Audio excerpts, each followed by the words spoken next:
Hi, everybody. Good morning. Good morning. I've just admitted several people. I think, well, hi, Jerry. Good to see you. I'll just be here at the start. I may not be on for the whole time, Marty. That's fine. Love to have you. Kind of keeping track of who's signing in so I can make sure everybody gets in on time. And we'll get started here in a couple minutes, okay? We're scheduled for 11. There'll be a live. I just got told, Jerry, you can back me up on this, that this will be a live stream on the YouTube channel, CSM's YouTube channel. Is that right? Good morning, Carolyn. Good morning. Either this morning's or this afternoon's usually gets uploaded. That's correct. Okay. And then this will be available. I'll mention this in a bit, but the videotape will be on the CSM page. Is that right? Or on the CSM YouTube page channel? It's on the YouTube page channel. Typically, we send out afterwards the link to it. Okay. Let's let a few more people in.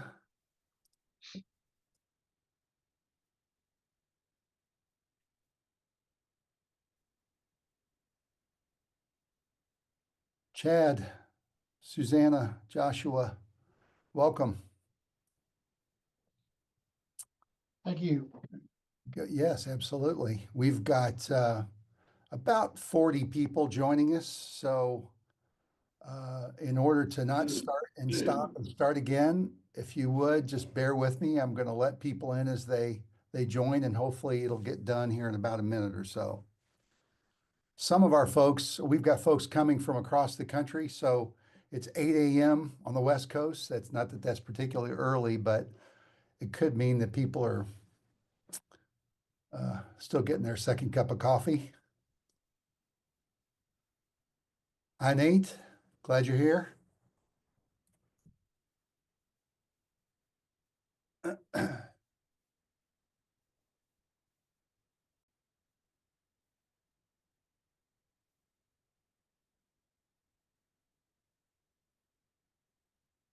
I think God's given us a beautiful sunny day, at least in the southeast here. And my hope is that tomorrow, the rest of the week through Sunday, we're getting pretty bad storms coming through. So I'm thankful that it doesn't mess with our training time now.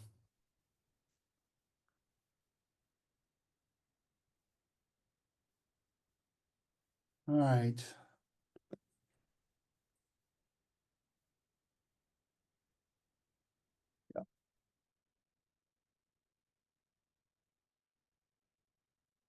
Another 30 seconds or so, please bear with me so we can make sure everybody's another 30 seconds.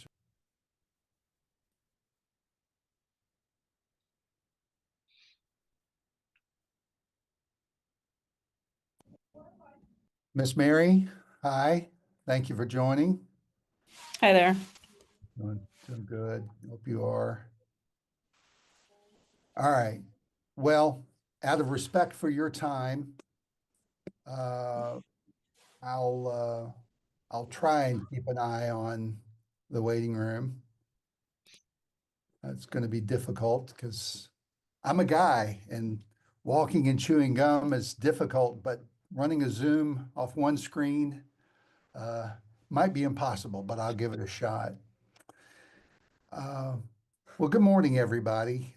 My name is Marty Riggs. I'm really grateful that you're here.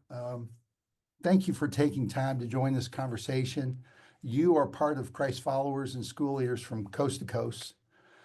Today, we're going to be going beyond fundraising strategies to explore how to build a campus-wide culture of philanthropy, one that honors God and moves past what the world models, which is typically a secular transactional model. And over the next 40 minutes or so, my goal is to challenge and encourage you.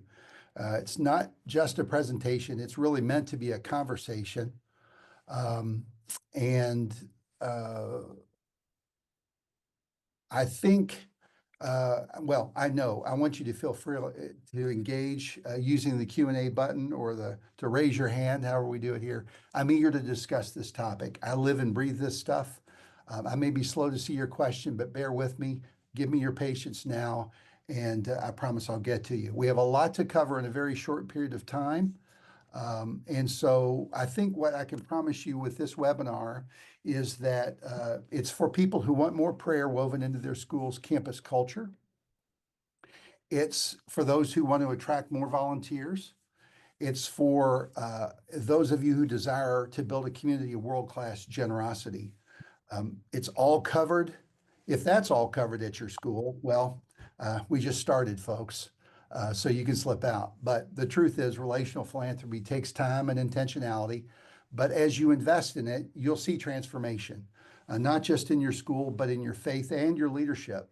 Because it's not just about the money, it's about guiding people to respond to God's call to generosity in a way that strengthens their faith and your school's mission. So even if tuition covers everything, a culture of generosity is a biblical mandate. It's not just about meeting financial needs, it's about shaping hearts and stewarding the resources according to God's design. So before we go any further, I want to pray. Would you join me?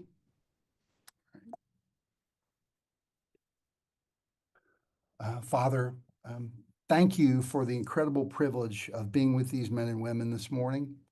And for the incredible privilege we get to be with our students. These children, all we want to do is have them live a life in such a way that honors you, and that we teach and model that for them. It's such an incredible privilege to be part of Christian education.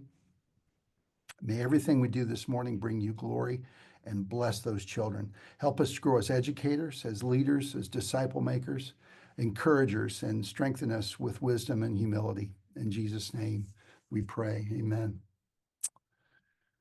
Okay, so everything we're going to discuss today is built on the connection between two essential things, your mission and your students. So I've got an exercise for you. I'm going to ask that you take a piece of paper out or something that you can keep write notes on. And I want you to, without looking at anything or asking anyone's help, I want you to write down your mission statement right now verbatim, please. I'm going to give you 30 seconds to do that.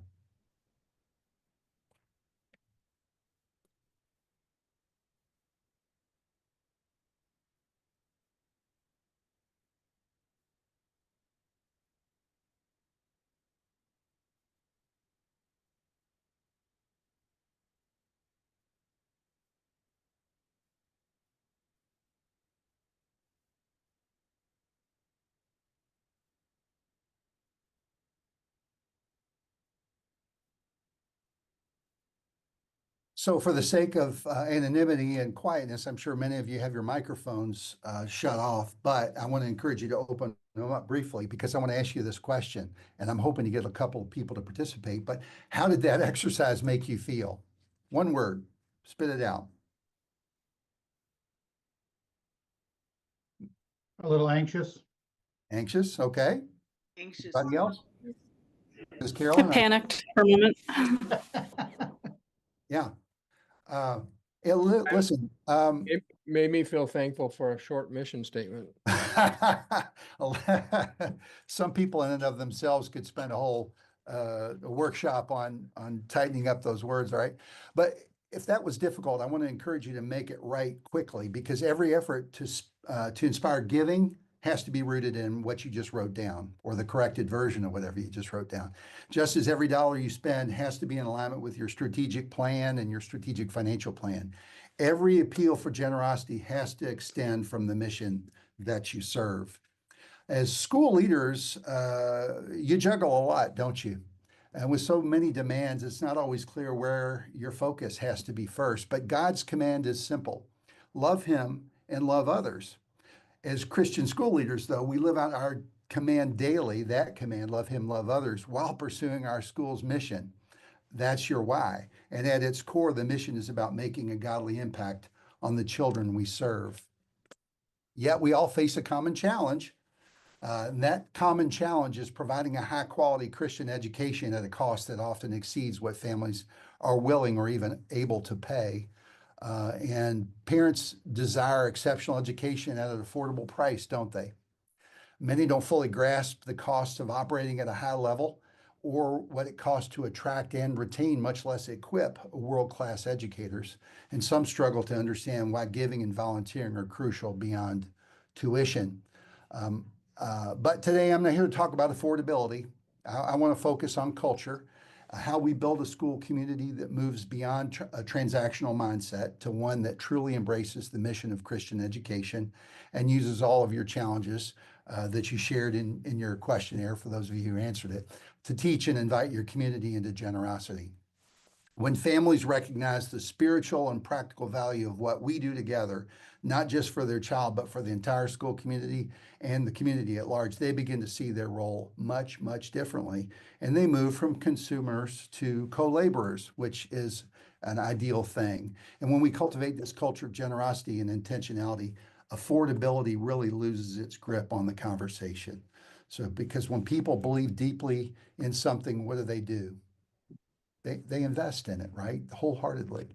So, all right, so let's look real quick here. I've got on the screen the 4 questions I asked for those of you who saw the survey and took a second to fill it out. Really just, I don't want to spend a lot of time going through this because I forwarded all the responses to everybody this morning, but I think it's worthwhile to be able to hit on some of the high notes. Hi, Patrick, welcome to the group.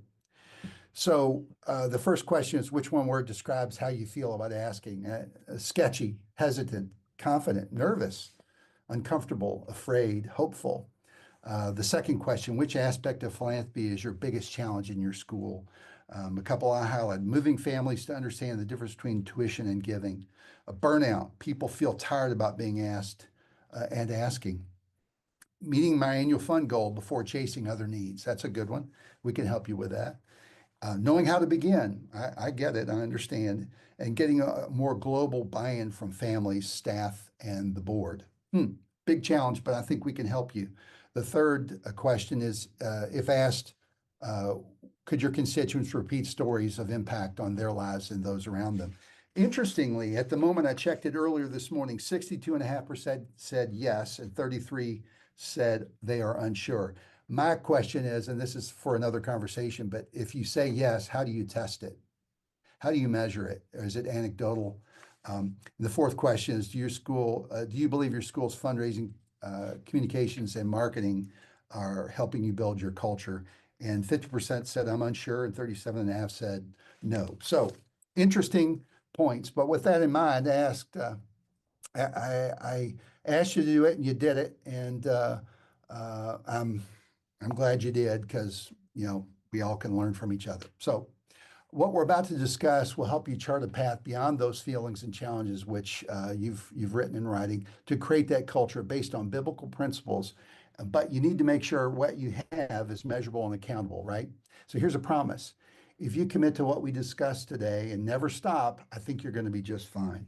So as followers, what we do and how we do it really matters. Especially true, this is especially true for you and I, Christian school leaders, who often wear multiple hats and have limited resources. But among all our responsibilities, one of the most crucial is this: building that culture of generosity that inspires, engages, and connects our community to the mission and to each other. So if we ignore that responsibility or delegate it away or assume it will happen on its own, you and I take a significant risk. Let's face it. Culture doesn't form itself. It's not formed by accident. You have to cultivate it, which means we have to own it and make it our responsibility. We can't assume someone else will do it. If we do that, it may never happen. What I have to share is based on insights from Scripture, research conducted by my colleagues at CSM, Christian School Management, and my own 34 years of experience, mostly which has been spent at schools like ours. I deeply value what we have to do today, what we have talked about today, and I'm committed to inspiring the next generation of philanthropy officers and volunteers. That's why I do what I do. I'm a full-time practitioner at Landmark Christian School just outside of Atlanta, but I get the privilege of being able to do this with CSM, so I'm very grateful. We're going to explore the intricate and beautiful work of moving your constituents from a secular transactional mindset to one of biblical relational generosity that reflects our shared faith in our Lord and Savior. It's hard work, but it's good work. So let's review the difference between 2 foundational concepts listed on the slide, okay? This may seem elementary to you, but secular fundraising is transactional. It's very worldly. A transaction is a short-term swap. It's an exchange, a poinsettia for $10, a membership for $250, an event sponsorship for $1,000. There's nothing inherently wrong with these transactions, but they don't seem to build a culture of philanthropy. In my world, I've never seen it happen. They don't create deep relationships. They don't tend to inspire trust in the leadership. They don't nurture a spirit of generosity. When every interaction with parents feels like a sales pitch, they start tuning out. I mean, I do, maybe you do too. We tend to feel like customers rather than partners in something greater. And our mission, our language, and our techniques tend to divert donors' attention away from the child and away from the mission, and probably more on our own self-interest. That's why I think we need a different approach as Christ followers than what the world has trained most of us, including our parents, to think. And that is that we only want their money, right? That's not helpful to our process. Biblical relational generosity is completely different.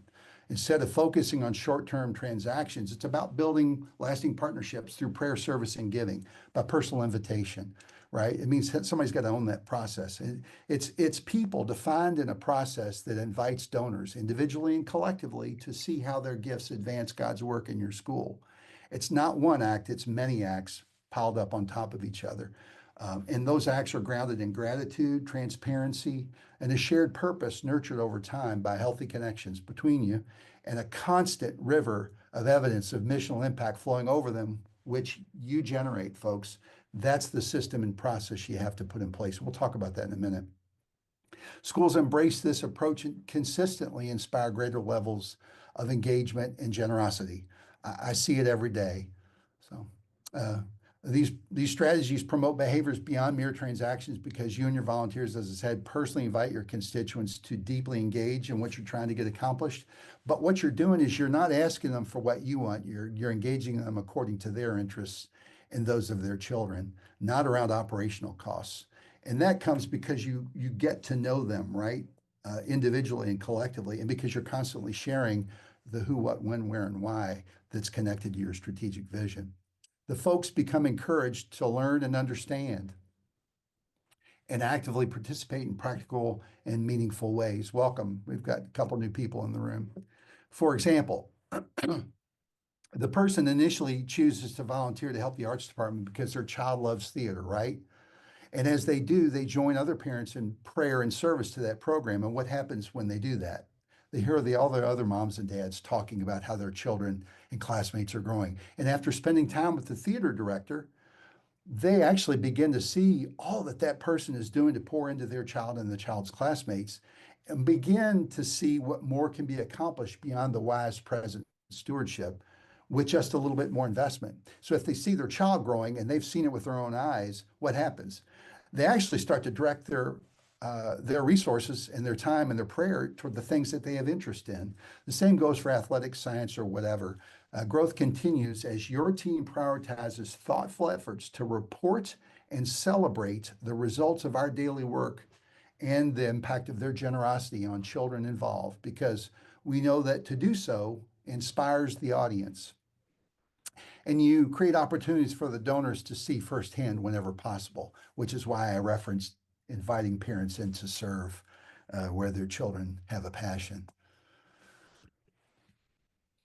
All of us can see the wisdom of inspiring such generosity, but the question we have to wrestle with is this: are we providing a process that engages them and along the way helps them grow in their faith and obedience to God's call to be generous as He is generous?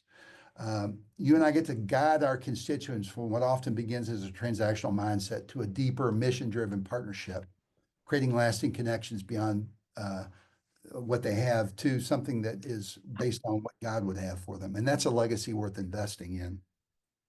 Okay, so let's imagine that we're all on a journey of growth as givers, right? Learning to give as Jesus would call us to do. Scripture is clear that money is the single greatest competitor for our heart, challenging God's rightful place. So it stands to reason that inspired generosity needs to be taught. So think of us on a continuum. On the far left is the worldly transactional donor, someone whose mindset is everything I have is mine. What do I want to do with it? what do I want out of it?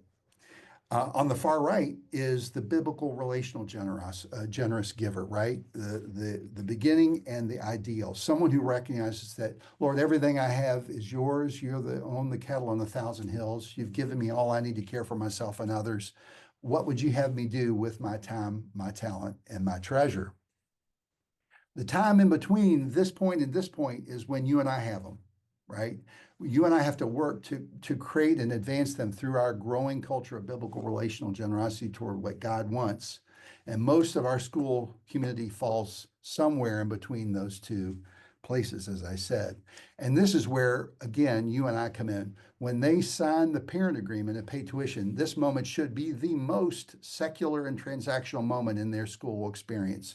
But from that moment forward, you and your team have to strive to do more. It's our role as school leaders to shepherd the people along that continuum. And we do this by creating God-honoring systems that grow and nurture and steward and build relationship. We do this by moving away from transactional efforts to a well-orchestrated, intentional annual fund and personal connections surrounded by a steady flow of intentional sharing of evidence of missional impact. Because when people see their giving as an act of obedience, worship, and trust, generosity is no longer done out of obligation, right? It becomes a joyful response to God's calling. But the systems and process aren't enough. With them comes a great responsibility to lead and engage everyone in our school community because philanthropy is not a solo effort. It requires all of us to do it well. No one can distance themselves from it. While the parent-teacher relationship is crucial, the true philanthropic success grows beyond that. And what we're really talking about is the entire experience, the moments that bring them to your school and keep them there. It's the impact of teachers and coaches on their life, the meaningful experiences you provide as volunteers. It's the way your front office answers the phone. It's the hospitality extended to every guest. It's the way your school tells the story of how children are growing in the loving arms of your Christian community over and over again. It includes your social media, your newsletters, your updates. Every one of them should consistently highlight real transformational impact of Christ-centered education. And they're always reminding your community why they are there, right? Remember too that your school celebrations, traditions, performances, arts, shows, open houses, birthdays, parent-teacher conferences, Easter, Christmas, graduation, those aren't just events. They're moments that shape the identity, belonging, and generosity of your culture. So here's something I feel strongly about. The stories we share with one another, teachers, staff, coaches, parents, they all matter. So if we want to cultivate esprit de corps, a deep shared sense of purpose, we need a plan. And we have to be regularly sharing our stories so that people are hearing them and they're being remembered and celebrated. A healthy culture isn't built in a single moment. It's created over time. It reminds people that this is a special place, right? We want people to not take that for granted. And we also want to not take for granted that people are paying attention because they're distracted. We have to show them, we have to tell them, we have to remind them. And in doing so, we invite them into something greater.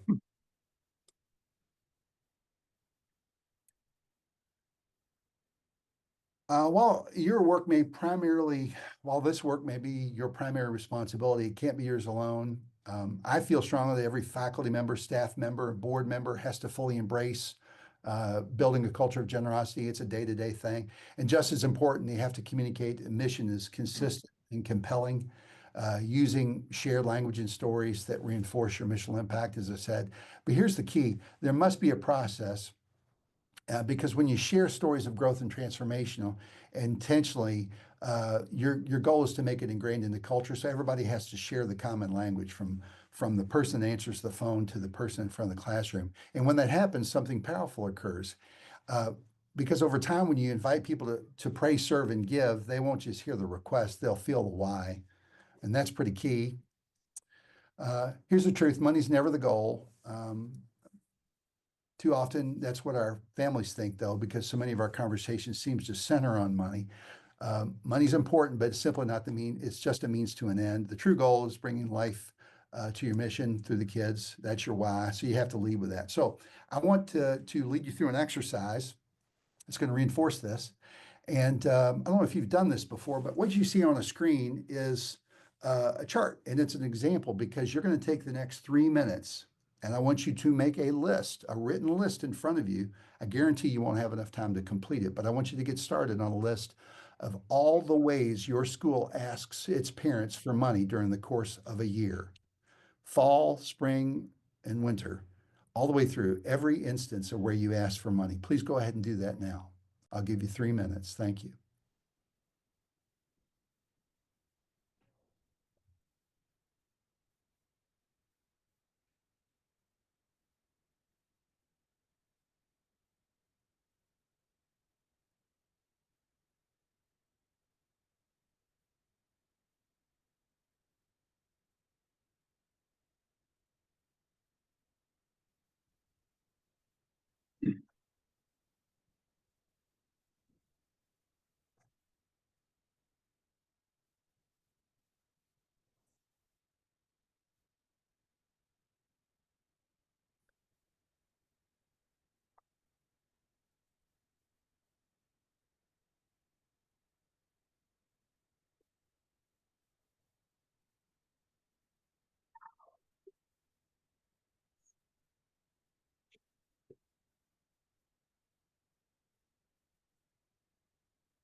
Let's take about another minute, okay?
Okay, I told you, once you get started on that, you're going to find that you've got a lot. But now the second part of this is I want you to take the codes that are on the screen and I want you to write one of those three next to every item that you listed. Okay, so brief explanation. TR is transactional, something that there's a benefit equivalent to the money given, right? Some tit for tat, right? There was an exchange.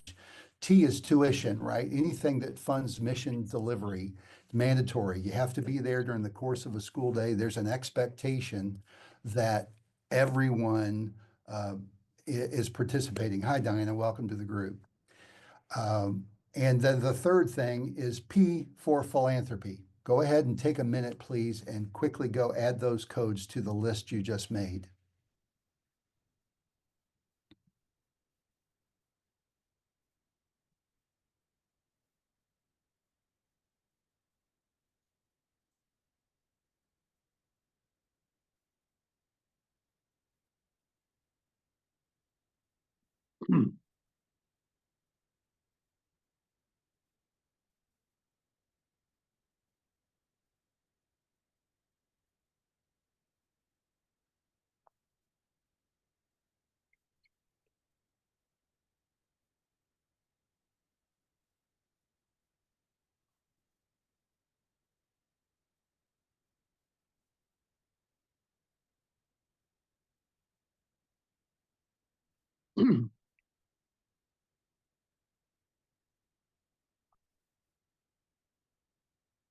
Okay, for time purposes, I'll leave you to finish that later. But what do you notice? Please, let's get some chatter here. What do you notice about that exercise? The majority of mine are transactional. Okay, Same, most are transactional. I think some kind of bleed this transactional philanthropy line a little bit, where there's, I'm giving money for, I'm buying a product to raise funds for something for the school. So there's a little bit of philanthropy in there, but it's mainly transactional. yes, sir. Yes, sir. So I have a question. Yes, sir. So we do athletic fees, and I thought that's kind of transactional because you're buying the right to be an athlete, I guess, for the season. But should that really be? Would you consider that tuition? That is Yeah, that's a delivering great the question, mission, right? Patrick. Yeah, I could see it both ways.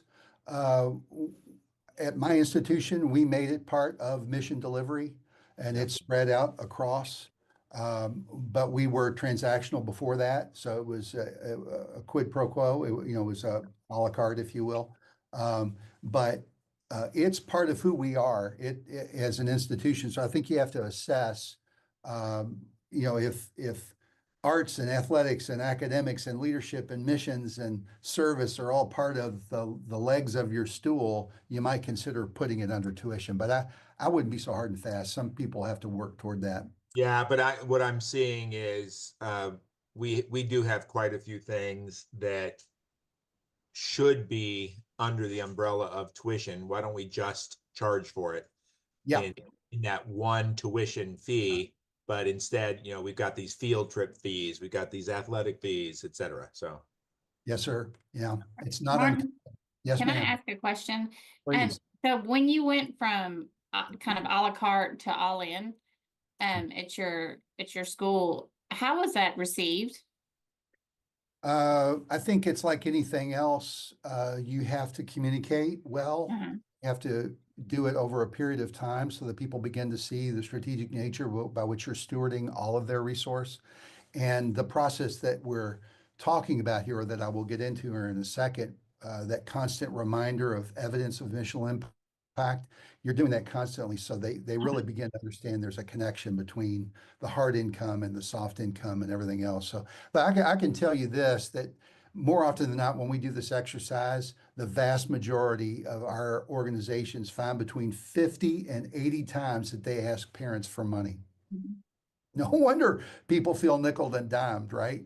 So you really need to take a moment of time with your leadership team, and certainly with your board of trustees when the time allows. But certainly from an operational standpoint, you need to figure out what things can be cut and or reorganized, as Patrick was talking about. So when you consider that your school is but one of the nonprofits being asking them to be generous, you can understand why your own people begin to tune out appeals, right? Right. You and I have to be different in the way we do our work and the motivation with which we do it. So the difference is that you aren't asking for a gift, folks. You're asking to create a new and exciting opportunity for a child to help them discover and use one of their God-given talents. So, for example, let's say your science faculty would like to buy two 3D printers, but need charitable gifts to make it happen. There's no budget, right? The transactional way would be to ask something like this. The headline, help fund a 3D printer for our science faculty and classroom. The science department is seeking funding to purchase two 3D printers, each costing $1,500 to enhance student learning. The printers will allow students to bring textbook concepts to life and engage in hands-on creative projects. Your gift will directly equip our classrooms with cutting-edge technology and providing students with practical experiences, deeply engaging them in STEM. With the total goal of $3,000, every contribution brings us closer to the resource. Would you join us? Or the one I prefer to use is more where the student's the hero. Friends, several of our students have expressed interest in building and design careers. One young man eventually wants to become an engineer to build bridges like his dad. And a young woman wants to design human prosthetics that can help people like her little brother who was born without an arm. The school would like to help these children and others pursue their God-given interests by purchasing a couple 3D printers. Would you consider a gift to help make this happen? And if you know how to professionally use this tool or know someone who does, would you be interested in helping us teach the children in some way using a short training exercise? Do you see or feel a difference in that, folks? I know it's somewhat nuanced, but the reality is there's a lot more storytelling, and the child is always the focus. The mission is the focus and not the money. So when we invite people into something bigger, when they connect to what we're trying to do, giving becomes transformational. A moment ago, I asked you to list all the ways you ask for money so you can begin to see what we do to create a culture of generosity on our campus and how we do it actually can help or frankly prevent a donor from permanently shifting from that transactional mindset to a relational one. This is a warning. If we stay transactional in our methods or try a mix of the two, generosity is ultimately going to lag. It's going to suffer, and you'll find that your revenue from giving never really reaches your potential to match the value and quality of your vision. So I would say, remember this axiom. Information leads to involvement, which leads to investment. These are key actions that shape a culture of generosity, but the opposite is also true. Ignorance leads to detachment, which leads to disinterest.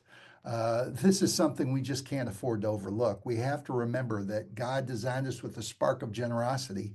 Therefore, generosity is at the core of Christian life, and we have to embody that in our schools. While the world practices transactional fundraising and many times does it quite well, the distinct Christian approach to giving has to transcend simply asking people to donate money to our cause. Okay, so now that we've explored the difference between transactional and relational, let's focus on what I believe is the heart and creating a culture. I want to do that by reading Mark chapter 12. Will you read that with me? It's about the widow's mite. But a poor widow came and put in 2 very small copper coins worth only a few cents. Calling his disciple to him, Jesus said, "Truly I tell you, the widow has put more into the treasury than all the others. They all gave out of their wealth, but she, out of her poverty, put in everything, all that she had to live on." So Jesus is commending the widow's offering, right? Not because of its size, but because of her sacrificial heart and deep faith. Her gift wasn't about wealth, recognition, or obligation. It was about an act of trust and worship and frankly, surrender it. And it was done according to her means and her faith. Here's what's important. God values that intention and sacrifice over the size of the offering, and that's part of what we have to teach. He does expect us, though, to give in a way that reflects both our faith and our means. And given how Jesus honored her gift, I would imagine that probably wasn't her last act of generosity. Over my career, I've noticed a clear trend. People give transactionally, unlike the widow. People who do that tend to give from their perceived abundance, right? Maybe we're even guilty of it. And often they expect something in return, right? Influence. I met with a donor yesterday, got a $10,000 gift that had many strings to it. A sponsorship recognition, perks, or even public acknowledgement. A healthy culture of philanthropy may offer these things, but it does something far more important. It reminds, and in some cases, it teaches the vast majority of our school community who come to us for our product that generosity is not about what they get in return. It's about responding in gratitude to the greatest gift ever given, right? Jesus. When people understand this, giving shifts from a calculated decision, to a joyful act. And that's the kind of generosity I think that we need to build around our culture around. Okay, so you have to show people every single day how you're blessing the kids. Nothing is insignificant. Every moment, every prayer answered, every act of kindness, every student's action, or every action a student takes in faith, it all matters. And here's the one thing, the process doesn't stop. Even while you feel like you're working your fingers to the bone to lead and to teach and to serve, you have to keep telling the story. And you have to do it, and everybody has to own a piece of the message, because if people don't see it, they won't feel it, and they certainly won't know it. And you gotta, people have to be moved to pray and to serve and to give. And so that, again, as I keep saying, because I want to drive it home, they have to be invited into the mission, and it can't be about the money. You have to move them beyond tuition and transactions, folks.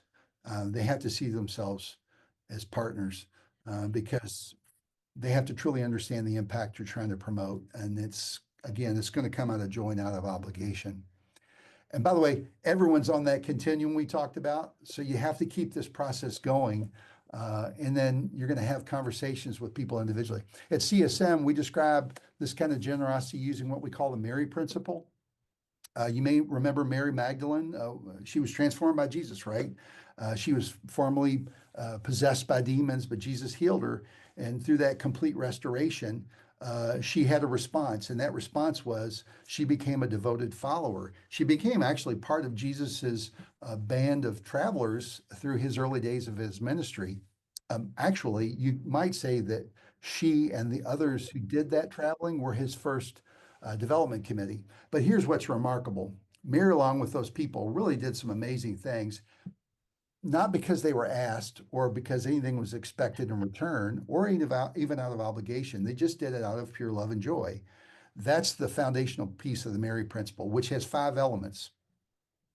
So the first is giving as an act of gratitude for what God's already done. It's not a reciprocal act done with any expectation of anything in return. 2, giving is done by those who are intimately involved in the action. It's not a spectator sport. That's why I used the example I did about that person who was involved in the theater program. They see and know the inner workings, just like Mary Magdalene did. She saw and witnessed the miracles. 3, giving should change both the donor and the recipient. The donor, of course, is changed because of the consistent faith-filled experience and connectivity in your community that they feel. And of course, the child is transformed because you're achieving your mission and your vision. 4, giving is recognized and honored. You celebrate and honor your donors as blessings from God because God challenges us to bless the generous and cheerful giver, right? Paul mentions that in 2 Corinthians. But Christian school management feels strongly that schools that do this best by having a well-crafted strategic plan, strategic financial plan, master campus plan, and a clear, open, and transparent communication strategy that constantly shares the news of progress toward your mission-based goals. Finally, the Mary Principle has that 5th element, which is Christ-centered generosity galvanizes future possibilities. Because you've been sharing the stories of all that you've done, what was the lesson you learned in kindergarten? Or at least I learned it, is you have to take care of what you have before you expect anything more. At least my mom and dad made that pretty clear. So to that end, CSM and I feel strongly that generosity should never be pointed at operational expenses. Let 100% of your hard income, your a morally based budget, drive operations. Get your budget right size. Let giving be pointed at something amazing, not the normal. The faster you do this, I believe and have seen, I don't have to believe it, the faster relational giving will grow. Conversely, like I said a second ago, the longer you hold on to transactional methods, where you're prioritizing money in desperation over evidence, the harder your path is going to become. So at CSM, we recommend limiting your asks of any kind, folks, to 2 or 3. Now, you may have reminders and follow-ups, and I get that. I do that all the time. Did one this morning at 8 o'clock, but here's the key.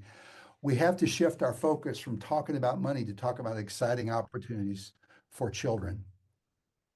So as our earlier exercise demonstrated, we tend to bring up money more often than we highlight the transformation of our kids' lives. And here's the reality that most families operate from a single charitable budget. You can ask for money as many times as you want, but the budget just doesn't seem to increase, does it? According to the number of asks. That's why our primary asks are tuition, right? Philanthropy, which in my world really is annual giving, the annual fund, and capital campaigns. If you're doing that, you do them together in a comprehensive way. And those are, of course, linked to your strategic plan and strategic financial plan. And the third might be a special event. Those sometimes are really part and ingrained in school culture. So that's a unique opportunity that you can navigate around. But when you're thoughtful and strategic in how and when you ask, you actually help people move beyond the transactional and embrace a culture of generosity rooted in your mission. That's when things become joyful and purposeful. Many people associate philanthropy with worldly nonprofits like the Red Cross, but let's be clear, generosity is profoundly Christian. It's at the heart of who we are. So from the beginning, we have to set the expectation that being part of a God-honoring Christian school is more than just enrolling a child and paying tuition. We have to be clear about what's expected of a parent in a Christian school. So that's why I say sometimes we're reminding, sometimes we're teaching. But basically you approach it with this is what we do, folks, attitude. And this is the way we expect you to be fully engaged beyond paying tuition. That's the minimum. So pray with us, serve with us, give beyond the obligation, and we're going to show you the impact. You make it just not another transaction, and I like that. It works really well. Okay, so we've clarified that generosity is at the heart of Christian life, and that the Mary principle is the best invitation path for doing it. So let's take a look at the framework needed to build that culture. Honestly, folks, there's no magic to this. It's people. The child is surrounded by a support structure of people who are in a relationship because they all care about the child's well-being. That includes the parents and the grandparents, the teachers, coaches, administrators, alumni, and so many others. But our diagram places these two people into distinct roles, the donor and the donor steward. The strength and connectivity between these two groups is what inspires prayer, service, and giving, because people begin to see themselves as stewards of the mission, not just stewards of their own child. And we as school leaders serve in a dual capacity. We serve as donor stewards. Hope you like my artwork, courtesy of ChatGPT. Donor stewards are individuals and teams within your school who take on the vital role and responsibility of nurturing and managing relationships. Their role goes beyond fundraising, frankly, because they're members of the community too. They're experiencing the benefit of your initial impact, but they ensure that donors feel appreciated, informed, and deeply connected. And that responsibility can't be left to chance. The principal, the head of school, the philanthropy director, members of the philanthropy committee, they have to be primary stewards of those relationships. And on occasion, you may invite others into that process, but that is a defined process that we can teach you. Every one of those people have to be fully invested, because stewardship isn't just about thanking donors. It's about calling them into so much more, and they have to see it and understand it. When done well, stewardship transforms giving from transaction into that joyful thing we keep talking about. And that's, again, key to the culture we all want on our campus. As Christian leaders, you're going to have a unique opportunity to inspire generosity beyond what the donors initially imagined when they came to your school. I don't know about you, but I believe in treating people the way I want to be treated. And what's that called? The golden rule? The golden rule, right? So a few years ago, I began to understand that if the Mary principle is the heart and the framework of generosity is built on relationships about people who care for each child, then the action steps had to be according to the golden rule. So we imagined a golden rule cycle that's on your screen. It's helped me communicate this vision to people around me in pretty simple terms. Perhaps it can help you. You might say the artwork from the golden rule cycle also resembles a tire and wheel. And if you do, that's fine, because the rubber meets the road with missional stewardship and relationships. Those two things wrap around the action steps and, in turn, the student. To build a healthy culture of generosity on your campus, everyone needs to realize that the golden rule is a never-ending cycle of action steps that you're always taking that sustain your mission, right? It's all linked. It doesn't matter when you jump on or jump off the merry-go-round, because it helps you care for your current donors and inspire new donors and uncover the next generation of leadership donors. And I saw that in some of your queries here, about your concerns about, well, how do I find that group of people who are going to lead us to the promised land? This step will help. So here's an example. In 2010, I met a grandparent at a football game. I just stood there and had a conversation with him, and it turned out we both shared the love of the game, and he was there watching two grandsons play. Later that week, I got a call from him saying he wanted to donate a blocking sled to our football program. Can you believe that? How many have ever gotten a blocking sled as a gift? It was his first gift, though, and I believe in creating yes momentum. So I said yes. And over time, that relationship grew. I sent him pictures and videos, and of course, his grandson saw how we were caring for the newly cared for blocking sled. And ultimately, later that year, I got a gift of $10,000. And every Christmas since then, I've gotten a gift roughly from his an IRA rollover of $10,000. Well, later this summer, we expect to sign $1.5 million endowment out of his estate plan, right? And I very rarely ever talk to him about money. All I've done is say thank you and thank, report, and celebrate on the impact of his giving and how kids' lives were being changed. If that ain't proof of intentional relationship building yielding extraordinary results, I'm not sure what is. So let's look a little deeper at the cycle. You'll note the framework of a healthy culture envelops the child, right? Just like the previous map that I showed you, the previous model, because they're the ones that yield and reap the most benefits of mission delivery. Stewarding the mission and relationship, as I said earlier, that's the outer band. It reminds me to keep everything connected to our mission, vision, and core values. I plan and monitor that progress, as I did this morning. I met with my team and I made sure that they were all connected to the pieces of the spokes of the wheel and where they were. And so we're helping people understand it's more than just paying tuition. Action steps. Okay, I could start anywhere, but I choose to start with prayer. That's at the top of the clock in light blue. As Jesus followers, I think that's the most important step. I'm sure you agree. We're praying for a couple things. One, we're praying for the condition of our own heart. A kind and generous heart springs from a healthy relationship that you and I are creating. Second thing is we're praying for the donor's heart. A gift has to be intended as a blessing, and for the donor to be blessed as much as the children, we have to ask for God to bless their heart. Third, we're praying for the right hands. Many of us run small shops. We can't do everything, yet we are called to do many things. So we're praying for the staff and the volunteers who are mission focused, who will take their role as stewards seriously, because we all play a meaningful part. And finally, we're going to ask God for the necessary resources to reach his vision. I will tell you, one-on-one, when I meet with people, I hand them a small card. It's a prayer commitment card. I may not ask them for anything else aside from their opinion, but I am going to ask them to pray for our goals. And those goals are tied to our strategic objectives. But I'm also inviting people in our entire community to participate in a weekly prayer email that's constantly being shared and updated. So we're asking for God's supplication, and we're giving thanks for his blessing. The second is gratitude. We're going to say thank you, folks. We're going to thank individual donors quickly and meaningfully, using details about their impact and connecting it always to the strategic plan and showing a missional impact on the kids, because they're at the center, right?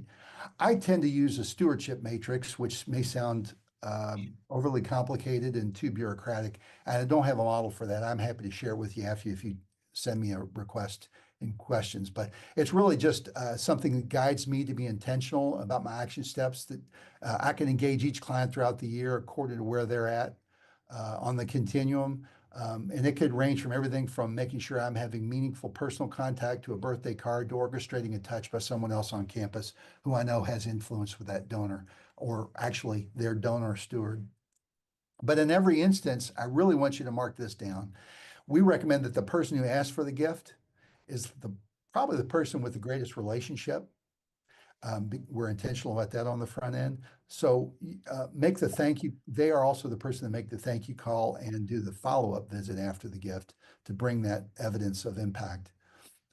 It could be a staff member, or it could be a volunteer like a philanthropy committee member. But I've found that our donors really respond and appreciate the regular contacts who give throughout the year.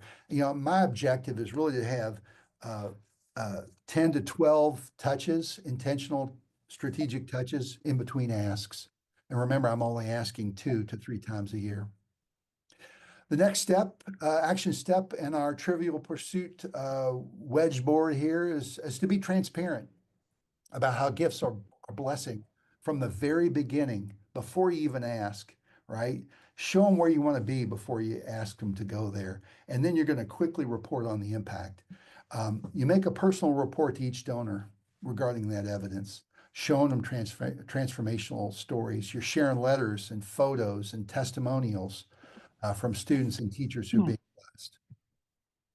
Make sure to talk about the opportunities for students and teachers that are still available, though, even while you're showing them how well you've stewarded what you've gotten, right?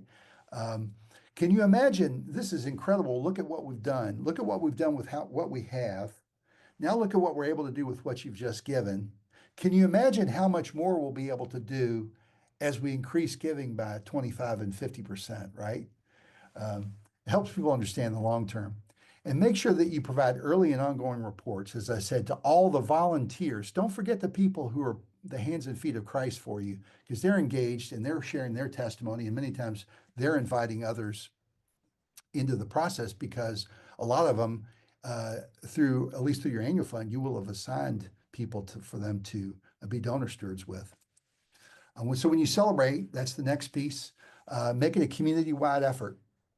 I recommend a lot of different things. It could be a dinner. We actually have a celebration of generosity dinner, which we invite our top 20% donors. I'll get to that term in a second. We invite all of our volunteer leaders, people who are pouring in that area of giftedness, and all of our prayer leaders. But you can also use other reporting tools like your weekly email newsletters, written reports to stakeholders. I can show you some examples of that offline. Photos and storytelling. Your social media, if you don't have that, or your school's website, if you don't have that, you need to work toward that, right? And I know there's a budget allocation and human resource connected, but you're on a continuum of growth too. You need to grow your systems and processes, but don't stop there. You have to use other ways to share information, because remember, you're building that culture where everyone shares the same stories in the same language. So use your parent association meetings, faculty meetings, use your PLC, your professional, excuse me, your professional learning community gatherings to share stories. Make sure you give the first 5 or 10 minutes to every committee meeting or every association meeting to a brief report on missional impact, so that everyone gets centered on why they're there. And don't overlook the teachers and the staff. Meet with them and their spouses, by the way. I don't know about you guys, but we have a number of our teachers who are parents. Excuse me.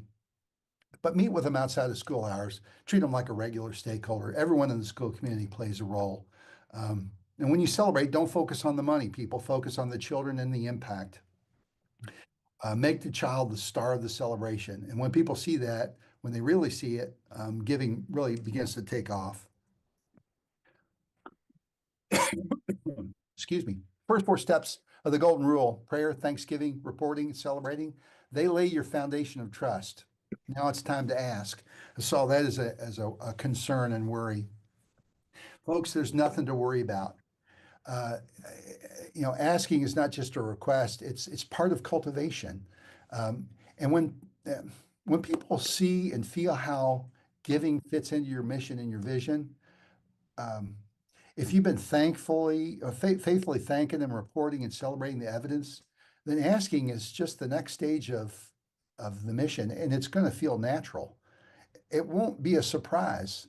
Frankly, it'll be expected, because they're going to want to know, well, gosh, look at all we've done so far. What can we do next, right? And you invite them into that process. So you don't want to disappoint them.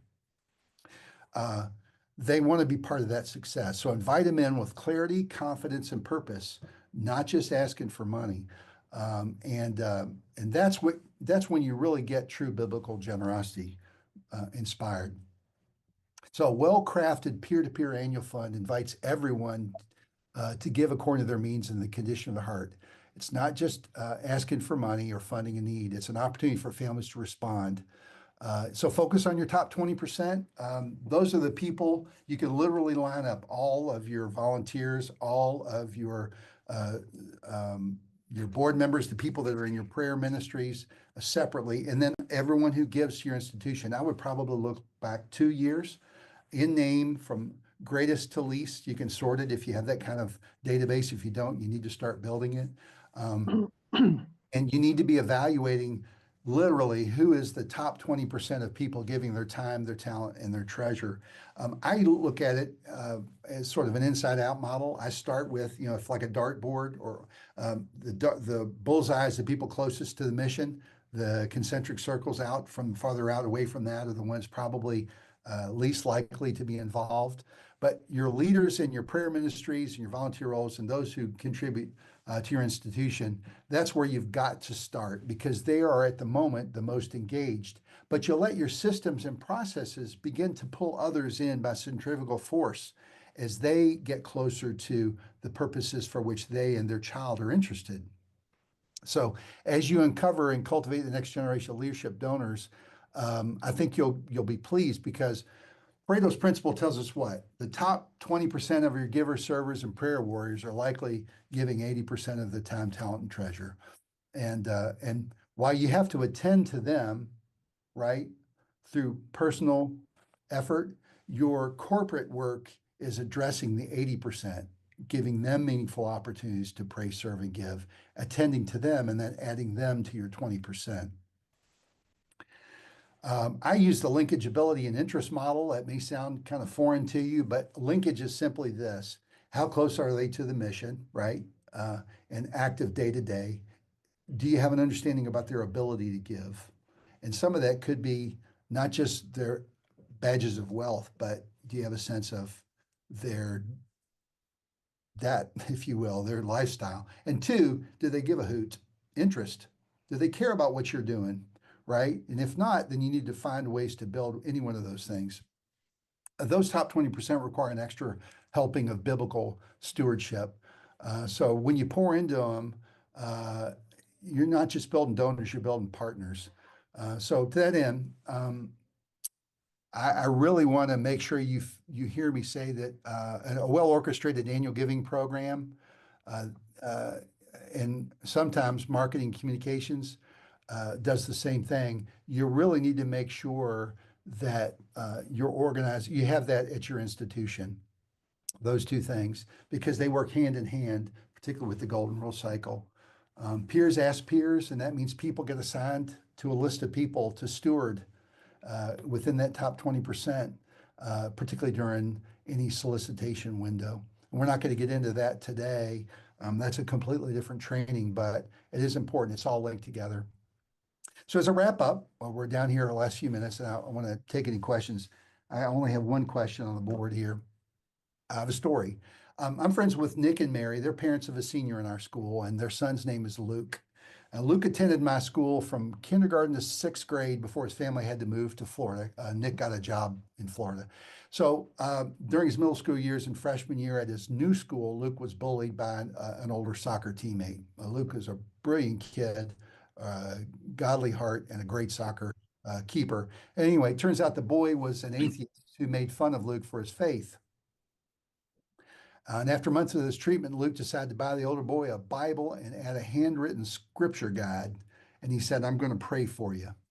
So weeks later, the bully's mom approached Nick at a soccer game and told him that within a few weeks, a few weeks of Luke having given her son that Bible, she started to see his heart soften, and that the family were changing too, the dynamics. So everyone was drawing closer to God. So fast forward 2 years, Luke's family returned to Atlanta and to our school, where, as I said, he's a senior. So Luke lost touch with that boy, who's finally a grown man. But until this past summer, when that young man contacted Luke on social media and informed him that due to Luke's obedience to the Lord, he had become a Christian and is now leading Bible studies in Italy, where he plays professional soccer. So now I don't know. I know that spiritual growth is never neutral, like education. God uses his word and other people and circumstances, et cetera, to draw people closer to him over time. My school continues to prepare Luke and his siblings and their classmates in Christ's name for a life of kingdom impact like this story, probably a lot like many of the stories you can think about. His Christian parents continue to pray, serve, and give at growing levels to our institution because they've seen the evidence in their child and they want to see it continue in other students. Imagine your school as one of where every donor feels like a partner in your mission because they see and feel the evidence everywhere of children's lives being transformed to the degree Nick and Mary felt. That's the power of a culture built on relational philanthropy. How might your community feel about giving to your school if you embrace the heart structure and action steps I've talked about today? How might you encourage and uncover greater levels of prayer, service, and giving? Because ultimately, we want to help children grow in their faith, to learn to lead themselves and others, and to discover their God-given gifts and talents for kingdom impact, right? So if you're ready to take the next step or not, but I want to offer this to you. I like to share a few resources. If you want to scan the QR code and tell me who you are and how to reach you, I'll send you the first 60 pages of our new book, which really was the basis for my presentation today. I'm also happy to set up a time to talk one-on-one for 30 minutes to act as your sounding board. All you have to do is ask. And I'll give you another few seconds there to snap that, or you can text me and I'll send it to you anyway. Folks, it's really been a pleasure. You can see on the board here some data about our organization, but I want to thank you for this time. We took a little bit longer, but I am long-winded. I get fired up about this, but I really do want to ask God's blessing in your pursuit of building a healthy culture of generosity on campus. So thank you for being with us today. And that is the end of the conversation.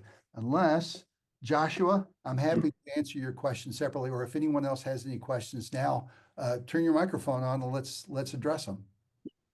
Yeah, so I got a bunch of people in my organization that need to see this and hear it. I've been back channeling with one of my associates that some of the slides you were showing. Is this going to be posted on the YouTube page that it's Yes, sir. currently being streamed on, or will it be available inside of as a member portal thing? I think all of the above, but I was given instruction just prior to this that it's going to be on our YouTube channel. It was, or rather is, being live streamed at the moment, but the Yep. recorded version should be up on the YouTube channel later today. Okay. And then I'm doing this again at 3 p.m. for another batch of folks. Okay. Coast to coast. So, but look, this is just, it's important to say that this is a taste test of so much more. There's so much embedded in this. But what I believe is every one of us can do it because God gives us all the gifts and talents and abilities to do it, and He guides us through His Word. We just need to treat people the way we want to be treated and not run in fear. That's not a spirit of God, right? And so, any other questions? Thank you for all you've done. I will jump in here. Thank you. I'm just interested in knowing about a potential good donor database. We don't have one. We just use our spreadsheets. But Yes, I'd sir. be interested in knowing, and if you want to, I can give you an email address later. Yes, sir. Well, absolutely. I understand we meet with clients all the time who are growing in maturity and how they steward these donor relationships. It is essential that you have a system and a process. I would say spreadsheets is the beginning spot. I would encourage you to grow beyond that. And we don't take a position on recommending anyone. I know what I use here. But there's multiples out there that you can look at.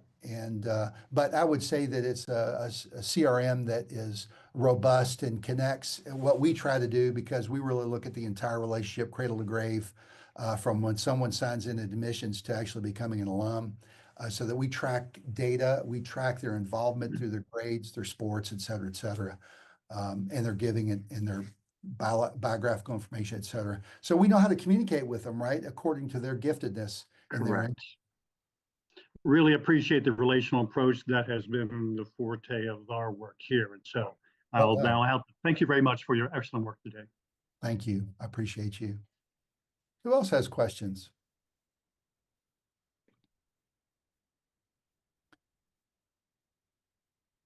Well, I don't know how many are current CSM clients, partners, maybe all members, but I just want to encourage you to really think well about engaging at a deeper level. But I believe I put in that slide my cell phone number, the slide that should be still up on the screen, and my email address. If you have any questions, all right, just call or email me. I'm happy to share. And anyone that used that QR code that's on the screen, if you want, I'm happy to share that. And I'll share even more if you want. I'm happy to share even a copy of the stewardship matrix that I referenced and some helpful articles out of CSM's incredible library of data. So, well, folks, I really appreciate your kind time today.